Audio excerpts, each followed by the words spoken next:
শেখ হাসিনা পালানোর পর থেকেই বাংলাদেশের একটি ইন্টেলেকচুয়াল পার্ট থেকে একটি প্রোপাগান্ডা শুরু হয়েছে, খেয়াল করেছেন কিনা? এই আন্দোলনে সবচেয়ে বজ্রকণ্ঠ পরিচিত পাওয়া একটা মেয়ে আছে, সিথি, মনে আছে? ফারজানা সিথির কথা মনে আছে নিশ্চয়ই আন্দোলনের আপনাদের। ফারজানা সিথিকে প্রথমেই তারা মক করেছে, ফারজানা সিথিকে নিয়ে হাসাহাসি করেছে। ফারজানা সিথিকে নিয়ে যারা প্রথম হাসাহাসি করে তারা কারা বলতে পারবেন? প্রথমেই করেছে আব্দুল নূর তুষার, তারপরে করেছে সেনাবাহিনীর একটি অংশ থেকে, তারপরে করেছে এটিএন বাংলা, তারপরে করেছে কে? ৭১ টিভি, খেয়াল আছে? সময় টিভি, সব দেখবেন যে আওয়ামী লীগ। তারপরে হাসনাত আবদুল্লাহর বন্যার কথা মনে আছে? ফ্লাড হইল যে বন্যার টাকা খায় এসে, এগুলা নিয়ে কারা প্রচারণা করেছিল? এই আব্দুল নূর তুষার, নিজুম মজুমদার, সময় টিভি, রুকসানা আঞ্জুম নিকোল এবং খালেদ মহিউদ্দিন। নিশ্চয়ই আপনাদের স্পষ্ট মনে আছে, আমি সময়গুলো লিখে রেখেছি। এরপরে আপনাদের আরেকটা মেয়ে আছে, যে ওই যে একটি লাশ, দুঃখিত আমি এত বড় একজন বীরের নারীর নাম ভুলে গেছি, এই যে মানে পেছনে যাবার পালাবার কোনো সুযোগ নেই, কারণ পেছনে পুলিশ, সামনে স্বাধীনতা। ওই যে হিজাব পরা আমাদের যে বোন ঢাকা ইউনিভার্সিটির, তার কথা মনে আছে? তাকে নিয়ে হাসাহাসি করেছে। তাও কারা করেছে?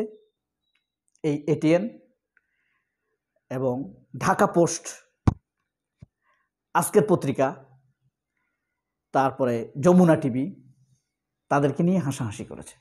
এটাই হলো একটি শুরু। তখন অনেকে বুঝে নাই, আমি তখনই বলেছিলাম এবং তখনই এই বিষয় নিয়ে আমি ভিডিও বানিয়েছিলাম, যে আন্দোলনে যারা আইকনিক ফিগার, পরিচিত পাওয়া, তাদেরকে ধীরে ধীরে হাসির পাত্র বানিয়ে দেয়া হচ্ছে সমাজের কাছে। সেটা দেখেন, ফারজানা সিথিকে আক্রমণ করেছে, কেউ কিছু বলেনি, স্বাভাবিক। ওই যে ভাবছে সে সেনাবাহিনীর সাথে তর্ক করেছে, এই কারণেই তাকে নিয়ে হয়তো হাসাহাসি করছে। আসলে তার লজিকটা ছিল কত মারাত্মক জানেন? একটি মেয়েকে ধর্ষণ করেছে, ধর্ষককে তারা সরাসরি ধরেছে, ধর্ষক স্বীকারোক্তি দিয়েছে ভিডিওতে যে সে ধর্ষণ করেছে, এমন মাইক দিছে তাকে। এরপরে সেই ধর্ষককে বাঁচানোর জন্য সেনাবাহিনী গেছে। এদেশের মানুষ কিন্তু সেই ক্যাপ্টেনের পক্ষে কথা বলেছে। বাংলাদেশের মানুষের একটি প্রবণতা সেনাবাহিনীর পক্ষে থাকে, যদিও এটা কমে এসেছে ওয়াকারুজ্জামানের এবং কিছু অপরাধীর কারণে সেনাবাহিনীর ভিতরে থাকা। সেনাবাহিনীকে বাংলাদেশের মানুষ ভালোবাসে, আমরা অনেক ভালোবাসি, আমাকে দিয়ে বুঝি, কিন্তু আমি তাদের কয়েকজনের বিরোধিতা করি যারা নীতি হারিয়েছে, তাদের কারণে এই বিশাল সেনাবাহিনীর ক্ষতি হচ্ছে। তো যাই হোক, এরা কিন্তু এটা একটা শুরু। এখন এই তস্করদের মধ্যে শুরু হয়েছে নতুন সিন্ডিকেট, সেখানেও আছে এই আব্দুল নূর তুষার, এবং এখন দেখা গিয়েছে নতুন করে মানব জমিনের সম্পাদক এই মতিউর রহমান চৌধুরী, আবার যিনি প্রচুর অ্যানালাইসিস করতেন ডাক্তার জাহিদ, ছাত্রদের বিরুদ্ধে কিন্তু প্রচুর কথা বলে। মঞ্জুরুল আলম পান্না একদম আদা জল খেয়ে লিখেছে ছাত্ররা এবং ইউনুসদের বিরুদ্ধে। মাসুদ কামাল ছাত্রদের বিরুদ্ধে, ইউনুসের বিরুদ্ধে মারাত্মকভাবে লিখেছে। ভারত ছাত্রদেরকে জঙ্গি বলে, উগ্র বলে। ডক্টর ইউনুসও ছাত্রদেরকে অ্যাভয়েড করে কথা বলে। ডক্টর ইউনুস কিন্তু ওয়াকারুজ্জামান ছাত্রদেরকে কিন্তু নিচু হীন করে কথা বলে। ওয়াকারুজ্জামান কখনো এখন পর্যন্ত ছাত্র জনতা হত্যার বিচার চায়নি। শেখ হাসিনাকে এখনো খুনি স্বৈরশাসক বলে কোথাও সম্বোধন করেনি। শেখ হাসিনা পালিয়ে গেছে এ কথা কোথাও উল্লেখ করেনি।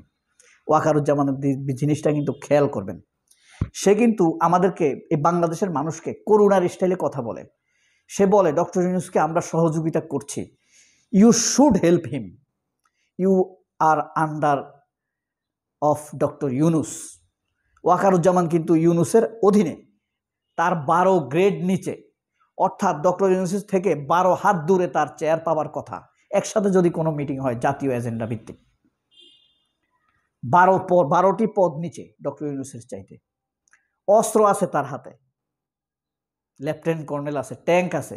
সে এই ক্ষমতা এখানে দেখাচ্ছে, জনগণের সাথে দেখাচ্ছে। এদেশের জনগণের উপরে গুলি চালানো, হুমকি দেওয়া, ধমকি দেওয়া, অবৈধ ইলেকশন করা ছাড়া এই ওয়াকারের আর কৃতিত্বটা কি? ভারত এত অপপ্রচার চালাচ্ছে সেই ব্যাপারে ওয়াকার কিছু বলেছে কখনো? কখনো বলেনি। হ্যাঁ, সে আসে রিফাইন্ড আওয়ামী লীগকে ফিরিয়ে আনার জন্য। সে যে বলে আমি ক্ষমতার প্রতি আমার লোভ নাই, এই কথা বলারও তার অধিকার নাই। বারবার সেই কথা বলে কি করুণা করছে জাতির উপরে? সে তো তার কথায় বোঝা যাচ্ছে সে করুণা করছে। সে কয়েকবার বলেছে যে ক্ষমতা আমরা নিতে চাই না। ক্ষমতা নিতে চাই না মানে কি? নেবার তোমার কোনো রাইট আছে নাকি? জনগণকে তোয়াক্কা করে কথা বলবা, সবসময় জনগণের কাছে ক্ষমা চেয়ে কথা বলবা। জীবনে যেদিন রিটায়ার হবা জনগণের কাছে ক্ষমা চেয়ে রিটায়ার হবা, কারণ জনগণের অনেক কষ্টের টাকা দিয়ে তোমার ভরণ পোষণ চালাইছে। এই দেশের জনগণ খেতে পারে না। একটা রিক্সাওয়ালা একদিন 5 দিন অসুস্থ থাকলে তার ঘরে কি রান্না হবে বলতে পারে না। তার রিক্সা লাইসেন্স করানোর যে 22 টাকা লাগে, সেই 22 টাকা তোমার পোশাক হয়, গাড়ি হয়, বাচ্চার খরচ হয়, পড়াশোনার খরচ, তোমার বইয়ের লিপস্টিক হয়, তোমার ড্রাইভারের বেতন হয়, তুমি যে সুস্বাদু খাবার খাও সেই ব্যবস্থা হয়, তুমি যে পেনশন পাবা আজীবন, এই ড্রাইভার কামার কুমার কৃষকের টাকায়। জনগণকে তোয়াক্কা করে কথা বলতে হবে। তো যাই হোক, এখন তারা শুরু করেছে আসিফের বিরুদ্ধে। আসিফের বাবার গোডাউনে নাকি 1200 বস্তা চাল পাওয়া গিয়েছে, অথচ সে একটা আওয়ামী লীগের নেতা। এই জিনিসটা ছড়াইছে কে? এই ডিজিএফআই, ডক্টর ওয়াকারুজ্জামানের অধীনের লোকেরা, আর আওয়ামী লীগের লোকেরা এটাকে ভাইরাল করার চেষ্টা করছে। আর ছুপা আওয়ামী লীগ যারা আছে তারা এটাকে উস্কানি দিচ্ছে, অথচ সর্ববই মিথ্যা। এর আগে কি বলেছে? আসিফ মাহমুদের বাবা নাকি লাইসেন্স করছে। লাইসেন্স কি আসিফ মাহমুদের বাবা করতে পারে না? তার কি অধিকার নাই? এটাকে তারা ক্যাশ করছে। রোকসানা আঞ্জুম নিকোলের টকশো করছে এটা নিয়ে। এরপরে দেখেন হাসনাত আবদুল্লাহর বিরুদ্ধে যে মিথ্যাচার করেছে রোকসানা আঞ্জুম নিকোলরা, এটা কি তারা সরি বলেছে? বলেনি। এখন মানব জমিন আসিফ মাহমুদের বিরুদ্ধে বা নগদ নিয়ে নাহিদের বিরুদ্ধে যে নিউজ করেছে, দেখা গেল যে এই নিউজটি মানব জমিনের না, এই নিউজটি আসলে আর্মিরা করেছে, ডিজিএফআই করেছে। অর্থাৎ ডিজিএফআই চাইছে নাহিদ ইসলামকে কালার করে দিতে, তার জনপ্রিয়তাকে নষ্ট করে দিতে। মানব জমিন আর্মির রিপোর্ট ছাপিয়ে দিয়েছে। পরে এটার প্রমাণ কি? পরে এই রিপোর্ট তারা সরিয়ে ফেলেছে। এরা ছাত্রদেরকে সংঘবদ্ধভাবে দেশের মানুষের কাছে অপমানিত, হীন লীন ছোট করে দিতে চায় মিথ্যা সংবাদ ছাপিয়ে। একবার ছড়িয়ে দিলে সেটা তো আর ওইভাবে হয় না। এই যে অতীতে যেগুলো মিথ্যা প্রমাণিত হয়েছে, হাসনাতের বিরুদ্ধে যেই প্রোপাগান্ডা চালানো হয়েছে, সিথির বিরুদ্ধে যে প্রোপাগান্ডা চালানো হয়েছে, মাহফুজের নামে যে হিজবুত তাহরির, খালেদ মহিউদ্দিন, প্রথম আলো, তসলিমা নাসরিন এবং ইন্ডিয়া, এই চার প্রোপাগান্ডালিস্ট মিলে যে মাহফুজের বিরুদ্ধে হিজবুত তাহরির নামে প্রোপাগান্ডা চালানো হয়েছে, সেটার জন্য কি খালেদ মহিউদ্দিনটা ক্ষমা চেয়েছে? অথচ মিথ্যা প্রমাণিত হয়েছে। এরপরে বন্যার সময় হাসনাত আবদুল্লাহর নামে যে তস্কর করানো হয়েছিল, মিথ্যাচার করানো হয়েছিল, সেটার জন্য কিন্তু রোকসানা আঞ্জুম নিকোল ক্ষমা চেয়েছে। এরপরে লুঙ্গি ড্যান্স নিয়ে যে হাসনাত আবদুল্লাহকে বিব্রত করা হয়েছে, সেটার জন্য কি রোকসানা আঞ্জুম নিকোল ক্ষমা চেয়েছে? চায়নি। এইসব অপরাধীদের, তস্করদের, এই যে মানব জমিন যেই তো বড় অপরাধটা করলো, এটা আশ্চর্য না? মানব জমিনের সম্পাদককে কত বিশ্বাস করতো মানুষ। তারা দেখেন আর্মি একটা নিউজ ছেপেছে, মানে আর্মি একটা রিপোর্ট করেছে নাহিদের বিরুদ্ধে, নাহিদকে কালার করবে, নাহিদ ইসলামকে কালার করবে।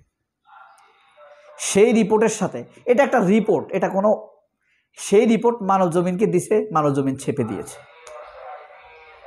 তাহলে আপনি কোন পত্রিকাকে বিশ্বাস করবেন?